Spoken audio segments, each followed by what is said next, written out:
In this lesson, we'll explore Spring Boot's caching support. Spring Boot makes caching easy to set up, allowing you to configure your application to avoid unnecessary method calls.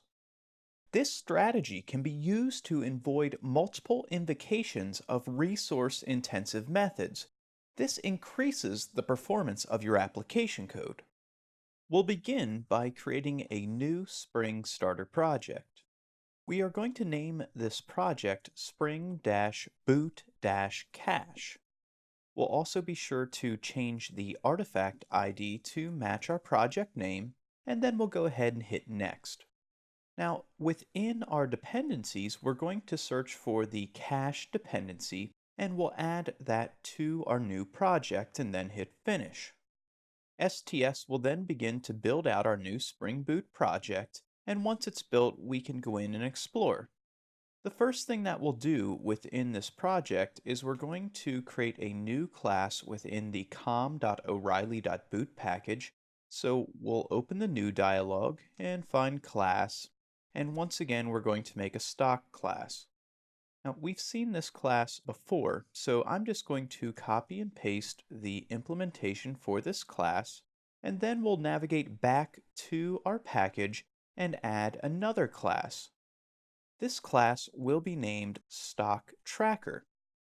The Stock Tracker class will be a bean within our Spring IOC container, so I'm going to add the component annotation so the class is picked up during component scanning. Next, I'm going to add a method to the class that returns a double and will name the method getPrice. This method will accept a string parameter that we're going to name symbol.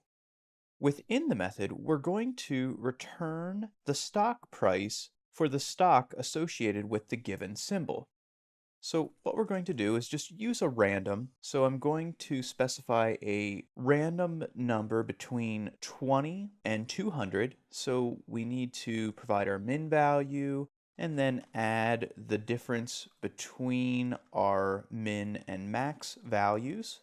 And then we can multiply that by a new random object, and we can invoke the next double method.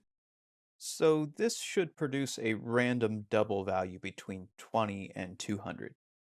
Now also within this method, I'm going to print out just some console output to know that we have actually invoked this method. So I'll just say generating the price. And we'll go ahead and we will save our stock tracker class. And then we're going to add the cache result annotation to this method. So this is a JSR 107 annotation. The annotation is contained within a JSR 107 artifact that we can add via our pom.xml file. So I'm going to navigate to the pom.xml file, and I will then navigate to the Dependencies tab, and I'm going to enter the group ID javax.cache, and you will then see that we get a number of artifacts, and we want to select the cache-API artifact. So go ahead and import that into your pom.xml file, and then you can close your pom. And once our project builds, you'll see that we can import the cache result annotation. This will cause the method to be cached when we have a value that matches the symbol supplied. So now let's navigate to our Spring Boot cache application class, and we'll begin to build out our application that will leverage the caching support provided by Spring Boot. The first thing we'll do within the Spring Boot cache application class is add the enable caching annotation to our class.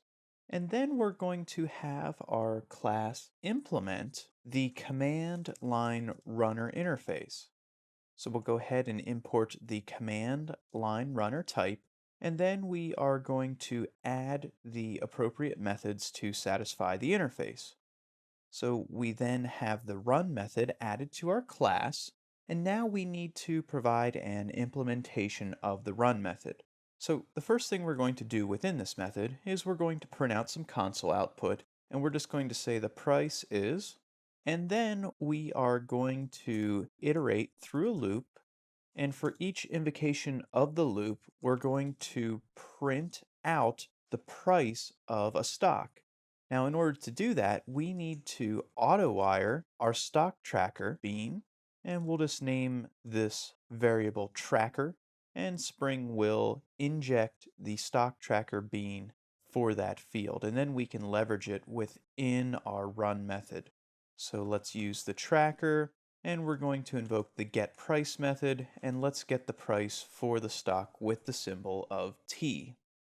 Before we run our demonstration, let's discuss the results we expect to see when we run this application.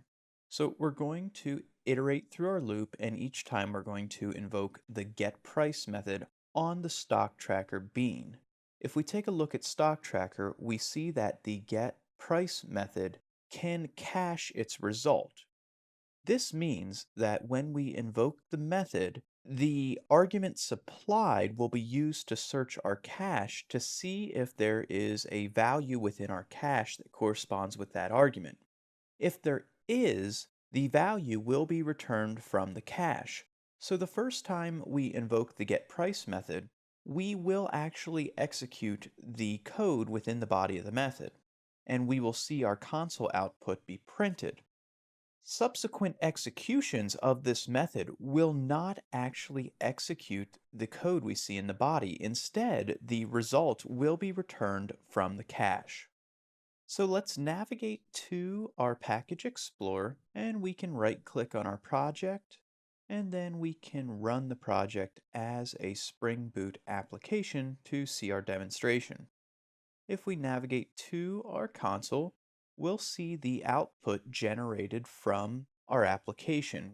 You'll notice that we only invoke the method once, and that's indicated by the fact that generating the price was only printed to the console one time, and then subsequent executions of our loop print out the price, but not the generating the price string. So that tells us that our caching was taking effect and we were not actually executing the body of that method. So in this lesson, we learned how to take advantage of Spring Boot's support for caching within our applications.